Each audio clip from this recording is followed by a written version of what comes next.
जो इस वीडियो में हम लोग सॉल्व करेंगे एनसीईआरटी के एक्सरसाइज 6.2 का question number 3। So that the function given by f x equal to sine x, हमारा जो फंक्शन है वो है साइन एक्स। हमको शो करना है कि ये इंक्रीजिंग होगा इन ओपन इंटरवल ऑफ, देखिए यहां पर स्मॉल ब्रैकेट बना है, ओपन इंटरवल ऑफ 0, π/2, यानी कि फर्स्ट क्वाड्रेंट। 0 π/2 के बीच में मतलब फर्स्ट क्वाड्रेंट। और ये डिक्रीजिंग है सेकंड क्वाड्रेंट में, π/2 से पाई मतलब सेकंड क्वाड्रेंट। और तीसरा हमको शो करना है कि नाइदर इंक्रीजिंग नॉट डिक्रीजिंग, ना तो इंक्रीजिंग है ना तो डिक्रीजिंग है। 0 to π मतलब फर्स्ट सेकंड। देखिए फर्स्ट क्वाड्रेंट होता है 0 से π/2 और सेकंड होता है π/2 से पाई। तो ये जो फंक्शन है f x equal to sine x, वो इंक्रीजिंग है फर्स्ट क्वाड्रेंट में, डिक्रीजिंग है सेकंड क्वाड्रेंट में, और अगर पूरे में देखें तो ना इंक्रीजिंग है ना डिक्रीजिंग है। अब क्या मतलब होता है इंक्रीजिंग डिक्रीजिंग का? अगर आप किसी फंक्शन का ग्राफ बनाते हैं, ये हो गया एक्स एक्सिस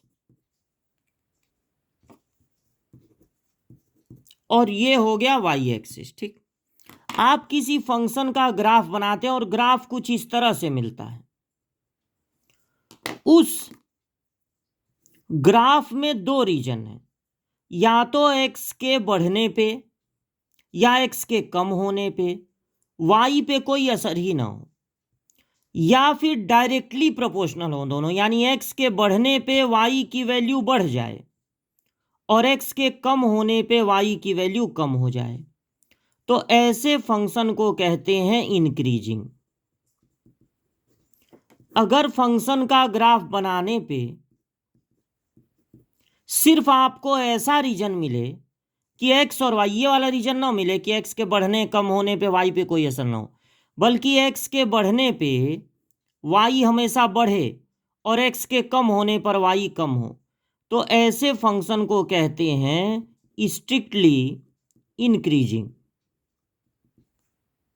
अच्छा, अगर फंक्शन का ग्राफ बनाते हैं आप और ग्राफ कुछ इस तरह से मिलता है, यानी उसमें दो ही रीजन है ग्राफ में, या तो एक्स के बढ़ने और एक्स के कम होने पे वाई पे कोई असर ही ना हो, या फिर उल्टा रिलेशन हो, इन्वर्सली प्रोपोर्शनल हो। एक्स की वैल्यू जब आप बढ़ाएं तो वाई की वैल्यू कम हो जाए, और एक्स की वैल्यू कम करें तो वाई की वैल्यू बढ़ जाए, तो ऐसे फंक्शन को कहते हैं डिक्रीजिंग। और अगर आपके ग्राफ में सिर्फ एक ही तरह का रीजन हो, इनवर्सली प्रोपोर्शनल हो एक्स और वाई, एक्स के बढ़ने पे वाई कम हो जाए, वाई की वैल्यू कम हो जाए, और एक्स के कम होने पे वाई की वैल्यू बढ़ जाए, तो ऐसे फंक्शन को कहते हैं स्ट्रिक्टली डिक्रीजिंग। और अगर आपके फंक्शन में कुछ दूर एक्स के बढ़ने पे वाई की वैल्यू बढ़े, एक्स के कम होने पे वाई की वैल्यू कम हो जाए, और कुछ दूर डायरेक्टली प्रोपोर्शनल हो, एक्स के बढ़ने पे इनवर्सली प्रोपोर्शनल, सॉरी, एक्स के बढ़ने पे वाई की वैल्यू कम हो जाए, एक्स के कम होने पे वाई, मतलब दोनों तरह का रीजन आपको मिले, तो फिर यहां पर कहलाएगा कि वो function neither increasing nor decreasing है। बिना फंक्शन का ग्राफ बनाए भी हम पता लगा सकते हैं कि कोई फंक्शन इंक्रीजिंग है, स्ट्रिक्टली इंक्रीजिंग है, डिक्रीजिंग है, या स्ट्रिक्टली डिक्रीजिंग है, अगर फंक्शन का डिफरेंशिएशन इक्वल टू या ग्रेटर देन 0 आता है तो वो फंक्शन होगा इंक्रीजिंग। अगर डिफरेंशिएशन इक्वल टू 0 ना हो, केवल 0 से बड़ा हो, पॉजिटिव नंबर हो, तब फंक्शन कहलाता है स्ट्रिक्टली इंक्रीजिंग। अगर डिफरेंशिएशन लेस देन और इक्वल टू 0 है तो फंक्शन कहलाएगा डिक्रीजिंग। और अगर डिफरेंशिएशन 0 के इक्वल भी ना हो, केवल लेस देन 0 निगेटिव हो, तो फंक्शन कहलाएगा स्ट्रिक्टली डिक्रीजिंग। अब देखिए, जो आपको फंक्शन मिला है वो है साइन एक्स। ये पता लगाने के लिए कि कब ये इंक्रीजिंग होगा कब ये डिक्रीजिंग होगा, आपको इसका डिफरेंशिएशन कर देना है। तो साइन एक्स का डिफरेंशिएशन होता है कॉस एक्स। अब देखिए, पहली बात, जब आपको इंटरवल दिया जाएगा 0 से π/2, यानी इन फर्स्ट क्वाड्रेंट,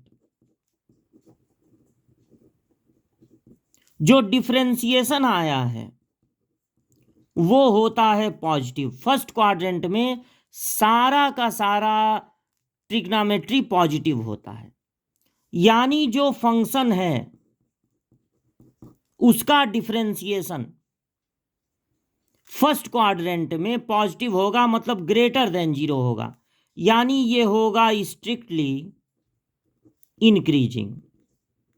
अगर डिफरेंशिएशन ग्रेटर देन 0 है तो ये होगा स्ट्रिक्टली इंक्रीजिंग। यानी क्वेश्चन पूछने वाले ने ये जो इंक्रीजिंग का है वो बात गलत है। इंक्रीजिंग तब होता जब यहां पर स्क्वायर ब्रैकेट होते, यानी तब π/2 भी शामिल होता और cos 90 की वैल्यू 0 होती है, तब ये 0 भी हो जाता या पॉजिटिव रहता, तब इंक्रीजिंग होता। यहां होना चाहिए स्ट्रिक्टली इंक्रीजिंग। दूसरी बात, जब आप देखेंगे π/2 से पाई में, तो इन सेकेंड क्वाड्रेंट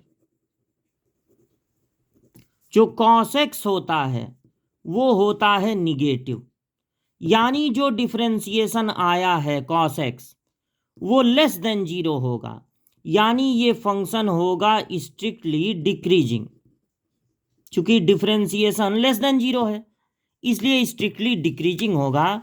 यहां पर स्ट्रिक्टली डिक्रीजिंग होना चाहिए था, आप बोर्ड एग्जाम में स्ट्रिक्टली डिक्रीजिंग ही लिखेंगे, भले वो कहा है सो दैट इंक्रीजिंग।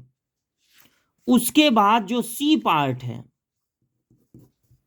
उसमें सीधे सीधे दे दिया गया है 0 और 180 के बीच में, यानी in first and second quadrant,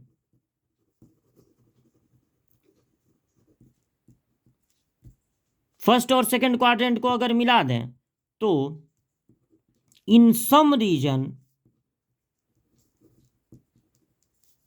differentiation is positive and in some region differentiation is negative. कुछ रीजन में आप देखिए आधे दूर पॉजिटिव है आधे दूर निगेटिव है, एक जैसा नहीं है। इसका मतलब है कि ये नाइदर इंक्रीजिंग नॉर डिक्रीजिंग होगा। तो पहले वाले में क्वाड्रेंट में ये cos x sin x से कोई मतलब नहीं है। डिफरेंशिएशन को देखना है कि वो पहले क्वाड्रेंट में कैसा होता है दूसरे क्वाड्रेंट में कैसा होता है, और पहला दूसरा मिला दे तो कैसा होता है।